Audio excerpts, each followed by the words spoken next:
What is investment? Investment का एक ऐसी प्रोसेस होती है जिसमें आप किसी एसेट्स को खरीदते हो और आप यह सोचकर उस एसेट्स को खरीदते हो कि फ्यूचर में उसका प्राइसेस बढ़ेगा और उसके अलावा उसकी वैल्यू में बढ़ोतरी होगी।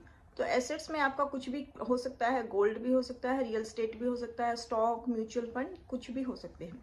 इन्वेस्टमेंट ज़्यादातर क्या होता है कि लॉन्ग टर्म के लिए की जाती है, कि इसमें क्या है कि फ्यूचर में कई बार क्या होता है, एक तो उसका कैपिटल, उसकी वैल्यू बढ़ती है एसेट्स की, उसके अलावा कई बार जो एसेट्स है वह आपको कुछ रिटर्न भी देता है। मान लीजिए कोई आपने फ्लैट खरीदा तो उससे आपको रेंटल इनकम हो सकती है। जैसे आपने कुछ अच्छी कंपनियों के स्टॉक खरीदे तो आपको उनको डिविडेंड भी इनकम हो सकती है। उसके अलावा मान लीजिए आपने कोई एफडी कराई है तो उसमें जो इंटरेस्ट है वह भी आपका रिटर्न करता है।